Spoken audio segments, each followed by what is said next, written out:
It is an overhead shot of Burnham lying on a messy floor of his makeshift studio, curled in a fetal position as he mumbles words to the microphone. He could represent the usual corporate bro, as many of them joined on senseless phone conferences during the pandemic, brainstorming how to further screw up the world.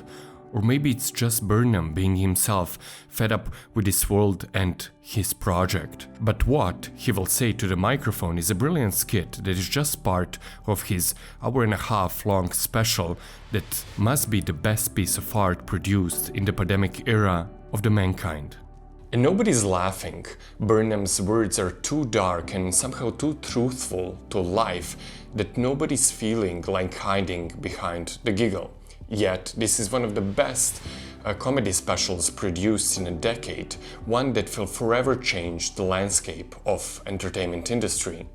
It is a piece of art like no other, done by only one person. It is a comedy special with no audience. It's a musical without a band. It's a vlog without the upload button, and its best definition of our intimate suffering. It is a comedy without the laughter. So why everybody's talking about it? And I know what you're going to tell me. Vladislav, you're a writer and mathematician, and this is Fabric of Life, a show where you try to fuse art and science to answer humanity's most difficult questions. And you're not wrong, but bear with me, because I actually think this is an amazing piece of art, and Burnham's methods are almost scientific. One of the questions that preoccupy Burnham in this special Inside is the meaning of an audience.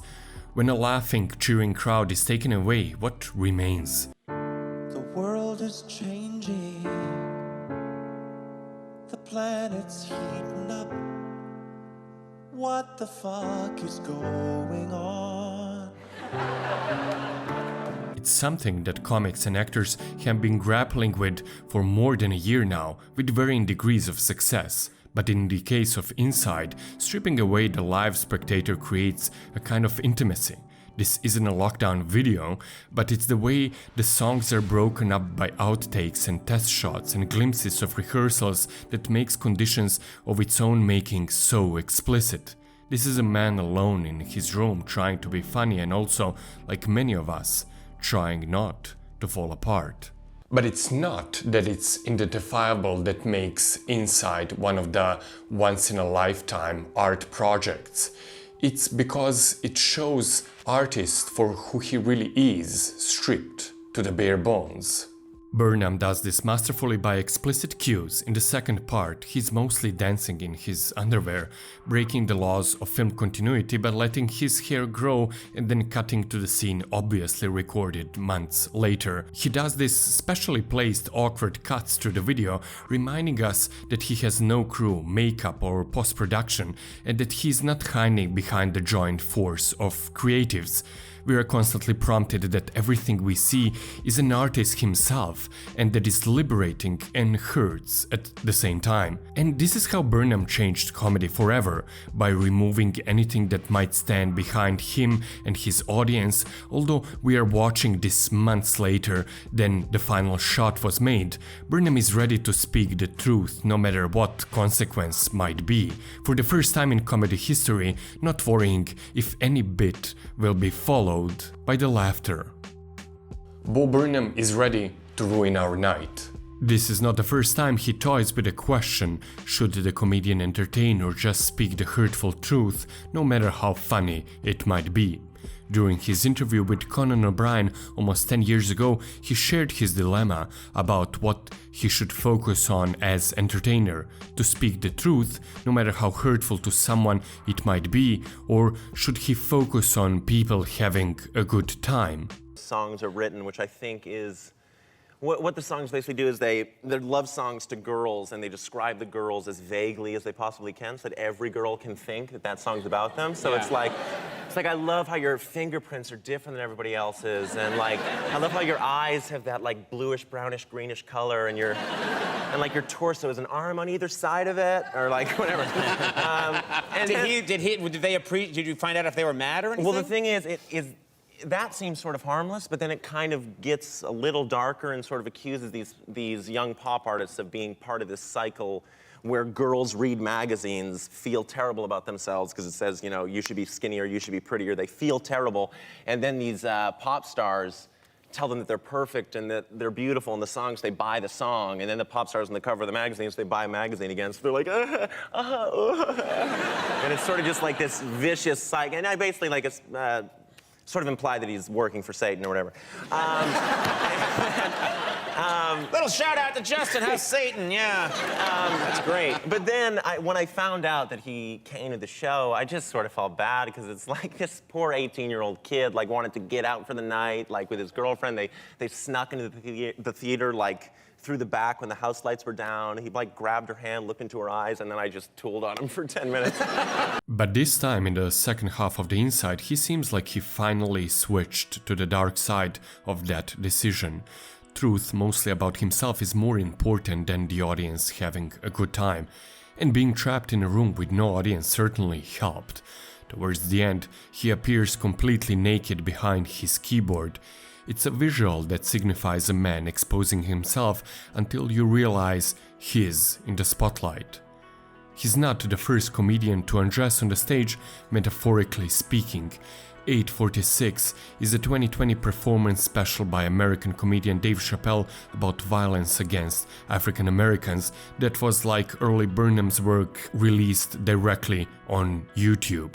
This unique work, speaking about centuries-old brutality against Afro-Americans, is not humorless, but in the 30 minutes of brilliance you would rarely hear people laugh. And when they do it from relief that we can finally openly speak about things that hurt us deeply. It's like laughing at a funeral.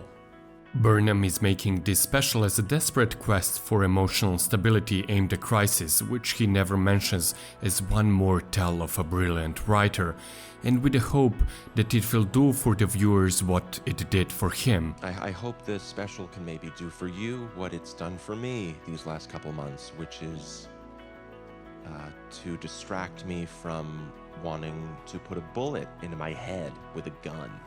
He says that he dreams of not finishing it, so that he can just keep himself busy by continuing to work on it. The show gives him something to do while he's stuck inside. This is not a comedy show, or at least it's not only a comedy show. This is a show about painful and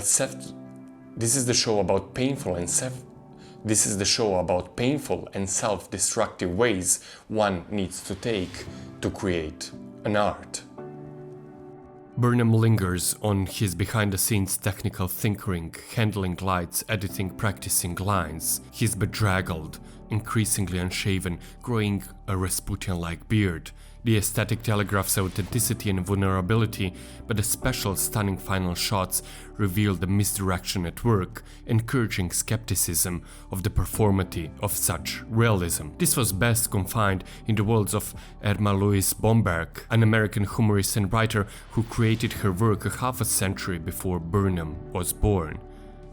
There is a thin line that separates laughter and pain, comedy and tragedy, humor and hurt. At the end of Bo Burnham's show Inside, everybody's happy that it's over, both master artists and we as an audience. And like every great art, both artists and us will continue thinking about ourselves and our ways forward. And nobody's laughing, maybe only on the inside.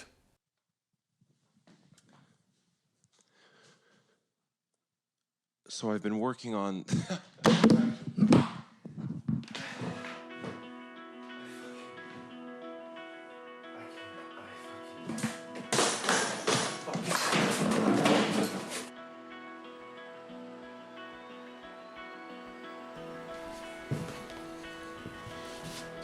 But before we start, don't forget to subscribe to this channel. Every week I'm taking you on new amazing adventures in Portugal, Havana and Spain are in the pipeline.